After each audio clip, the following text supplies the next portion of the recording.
So today we're doing something a little bit different. We're going to be looking at a Buzzfeed article called, "In case you don't want to sleep tonight, here are 21 creepy, unexplainable things that actually happen to people." I don't know, like, creepy isn't, like, I get more horrified by, like, real life stuff. You know what actually happened to people? Karens.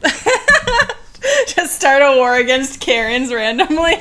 No, they stress me out. It stressed me out too. I think I've had more nightmares about Karens than I have salad fingers. I like rusty spoons. And on that note, let's look at the first story. So this story is by someone called Loudstown. Person was named Loudstown? I think that they got all of this on Reddit. So. I used to have sleep paralysis a few years ago. One morning, I had a dream where I woke up and stood up from my bed. I walked to the kitchen and my mother was there having breakfast. I talked to her, but it was like she couldn't hear or see me. I went outside and there in my front yard was some type of demon. I started to panic and tried to scream, but just then I woke up on my bed, having the worst sleep paralysis of my life. The sound of the scream got caught in my throat and I just couldn't move at all, even when I was trying with all of my strength. When I could finally snap out of it, I immediately stood up from bed and went to the kitchen. And this part is in all caps. And my mother was in the exact same spot where I saw her in my dream, wearing the same clothes and having the same breakfast. It's just that this, like... Your mom does that all the time. Probably. And you dream about that because your mom does that all the time. Probably. So...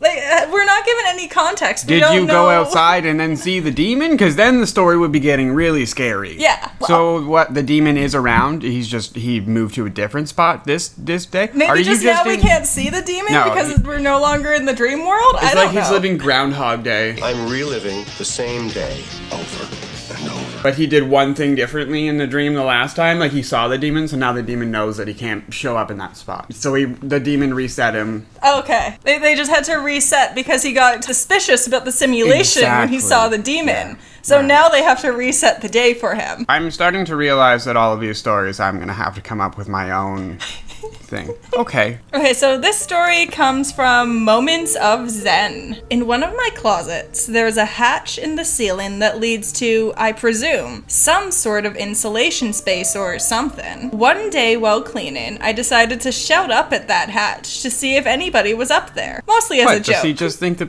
Is he just playing jokes on himself? Yeah, what? He's like, hey, let's have a funny moment. Hey, I wouldn't see myself making a joke that only I'm gonna, like...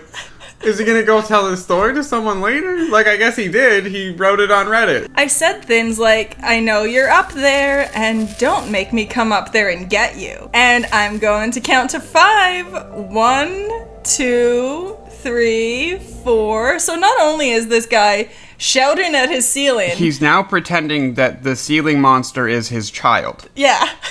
That is about to be put on timeout. Yes. Okay, though there's no problem with this person, they're just a little bit lonely. That way. Maybe that's it. Like, you know, when you live alone for a long time and you haven't... start talking to the things in the ceiling. It starts with your pets, and if you don't have any pets, then I guess it moves on to your ceiling monsters. Yeah, they're good people. But I got bored and stopped there, going back to Dustin. I stepped back into the hallway I just come from, and there was a playing card face down on the floor. I picked it up and turned it over. It was the Ace of Spades. It was a 4 of Hearts. Okay, so does that mean that... Wait, did he specify that he had parents? Nope, no specification. Okay, cool. 4 of Hearts. I am still baffled as to how it got there. There's no furniture in that hallway that it could have fallen from, and there's no way I could have missed it. It was bright red, and the floor was more of a grayish blue. It stood out. I even recognized the deck it was from. It was a deck of cards I hadn't touched in months, maybe years, which was sealed inside a magnetic case and also underneath another box, inside that very closet where I had been shouting at the ceiling. Okay. There is a thing in your attic, but it doesn't know how to speak or make noise. It's mute, so it's throwing random cards at you, hoping that you get the message that it's trying to say. I guess. 4 of Hearts, man. What does the 4 of hearts even mean? Why is that significant? Well, I was thinking maybe hear me out. This guy lives with his parents. Okay. It's just him and his parents. Okay. Their parents had a weird baby that they didn't like, so they put it in the attic and they feed it in the attic. Okay. And it's like 4 of hearts. I'm the 4th member of your family. Okay. I'm seeing a story pop up here. Okay, so there we go. I fixed the story. So this one is by 2spoopy42u. You spoopy for 42u? It's 2spoopy42u. An attempt was made. Sorry, bud. No, I like your username. The spoopy. You said spoopy. Almost a full year ago, at about 1 a.m., I heard my upstairs neighbor come home. A little while later, there was a frenetic thumping, as if someone was running across the floor at breakneck speed. Then silence, followed by the most unearthly, high-pitched scream I've ever heard in my life, interspersed with low, guttural moaning like a death rattle. I thought the guy was in trouble, maybe ill. Every time the thumping across the floor began, my heart would start pounding uncontrollably,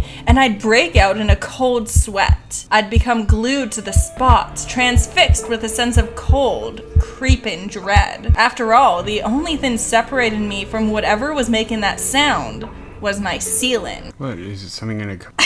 Yeah, It's not just a ceiling. It's not like it's a piece of wood. There's more likely some kind of cement there, bud. But the thing's not coming through your ceiling. Yeah. Also, is this...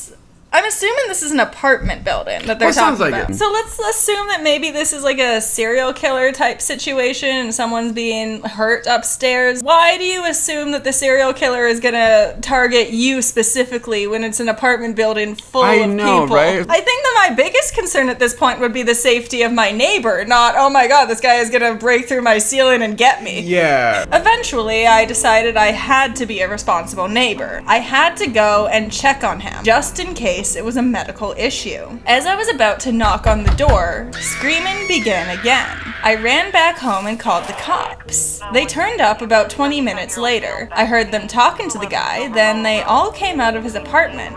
He got into his car and drove away, and the cops left. I'm still trying to figure out what was going on to this day. Oh, okay, that's weird. I don't know, but that's just a weird... That implies that all of that happened, and then the cops went to the guy, and the guy was just like, yeah, I'm fine. It's all good. But they even went into the guy's place. Yeah. But that's weird. What happened? Why was there that much noise? Buddy murdered his Tinder date. Probably. The cops didn't know. Like it's some sort of telltale heart situation where the cops are talking to this guy, and meanwhile there's some... Yeah, exactly. Like Telltale. The thumping of the heart. The heartbeat that drove the killer insane. It's neat, huh? Thank you for joining the Cult of Greg. We hope that you consider clicking that subscribe button to join us next time. And if you have any suggestions for future videos, anything else that you'd like us to cover, make sure to leave it in the comment section down below.